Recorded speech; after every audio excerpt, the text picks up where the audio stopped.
Audio Jungle.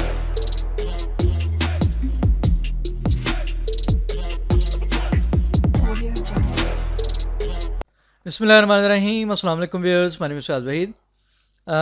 ये एक नया कोर्स स्टार्ट करने जा रहे हैं। काफ़ी टाइम से कुछ स्टूडेंट की तरफ से मैसेजेस मुझे मिल रहे थे कि सर CSS एडवांस पे भी कुछ वीडियोस बना दें।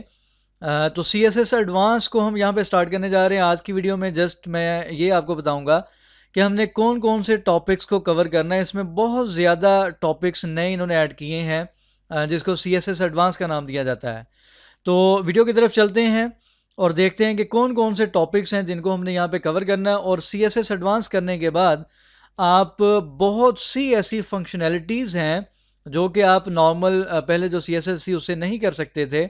उसके लिए आपको कोई फ्रेमवर्क वगैरह यूज़ करना पड़ता था, लाइक बूटस्ट्रैप को आप यूज़ करते थे ग्रिड सिस्टम के लिए या मज़ीद कुछ प्रॉपर्टीज़ के लिए, रिस्पॉन्सिव पेज को करने के लिए। बट CSS एडवांस ने क्या किया, बहुत सी चीज़ों को कवर कर लिया। लाइक फ्लेक्स बॉक्स को हम देखेंगे, बहुत ज़्यादा इसमें फीचर्स ऐड किए गए। लाइक फ्लेक्स बॉक्स को हम देखेंगे और इसी तरीके से हम 2D 3D ट्रांसफॉर्मेशन को देखेंगे। अभी कुछ आउटलाइन देखते हैं तो आपको आइडिया हो जाएगा कि हमारा लेक्चर प्लान यहाँ पे क्या होगा। तो लेक्चर प्लान में यहाँ पे हमारे पास फर्स्ट ऑफ ऑल हम डिस्कस करेंगे डिटेल में with practice with practical examples CSS rounded corners को डिस्कस करेंगे। देन हम मूव करेंगे और CSS बॉर्डर इमेजेस को देखेंगे। CSS बैकग्राउंड्स को आपने पहले भी देखा हुआ है CSS में, लेकिन एडवांस में देखेंगे कि हमने बैकग्राउंड में मज़ीद इसमें क्या क्या ऐड किया गया है। इसी तरीके से CSS कलर्स की प्रॉपर्टी भी आपने पहले पढ़ी हुई है, बट यहाँ पे एडवांस में बहुत से नए फीचर्स हैं जो कि ऐड किए गए हैं, उनको हम यहाँ पे डिस्कस करेंगे। इसी तरीके से नेक्स्ट CSS कलर कीवर्ड्स को हम डिस्कस करेंगे।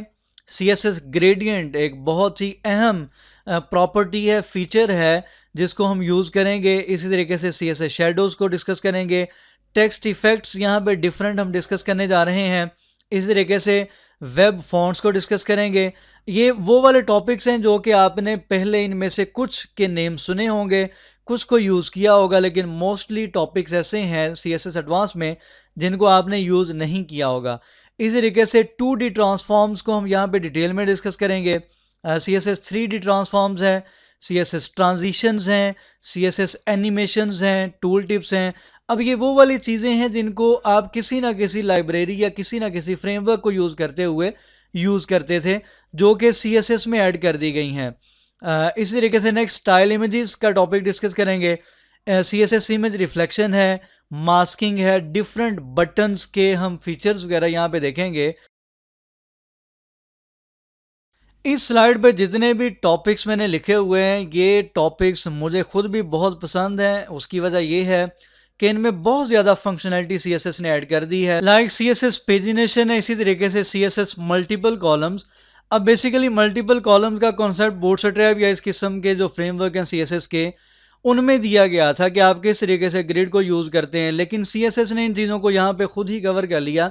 डिफरेंट प्रॉपर्टीज़ उन्होंने इंट्रोड्यूस करवाई कि आप यहाँ पे ग्रिड का सिस्टम CSS के ज़रिए भी अप्लाई कर सकते हैं, यूज़ कर सकते हैं अपने पेज को डिफरेंट कॉलम्स में डिवाइड करने के लिए। उसके बाद बहुत ही ज़्यादा इंपॉर्टेंट कॉन्सेप्ट है CSS वेरिएबल्स का। वेरिएबल्स को आप प्रोग्रामिंग में तो पढ़ते आए हैं, लेकिन आपने CSS में वेरिएबल्स को यूज़ शायद नहीं किया होगा।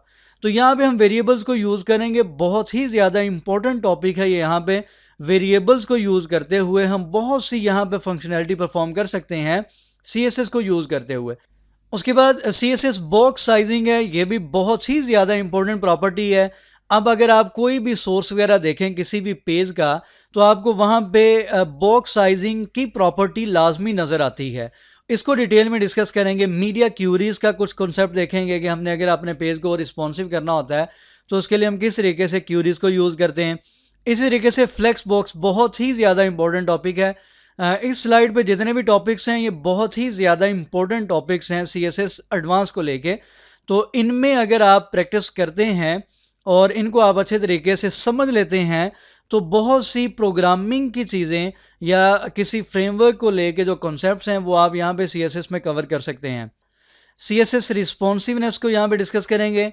ग्रिड का सिस्टम हम यहाँ पे डिस्कस करेंगे। उसके बाद लास्ट में मेरे पास यहाँ पे टॉपिक है CSS सास। ये अलग से एक टॉपिक तो नहीं है, टॉपिक से बढ़ के ये कॉन्सेप्ट है। आप अपनी कंप्लीट जो वेबसाइट है, अगर तो सास को आप यूज़ करते हैं तो आप बहुत अच्छे तरीके से उसको मैनेज कर सकते हैं। तो ये बेसिकली CSS की एक्सटेंशन है एक एडवांस लेवल की। इसको बहुत ज़्यादा डिटेल में अगर डिस्कस करना हुआ तो इसके लिए अलग से एक प्लेलिस्ट होनी चाहिए। यहाँ पे अगर डिस्कस किया तो मैं थोड़ा सा आपको कॉन्सेप्ट दे दूंगा, अगर ज़रूरत हुई तो हम इसको डिटेल में डिस्कस कर लेंगे। तो ये जो टॉपिक्स हैं CSS एडवांस को लेके, इनको वन बाय वन हम डिस्कस करेंगे इंशाल्लाह। नेक्स्ट वीडियो में इसको वन बाय वन देखते जाएंगे।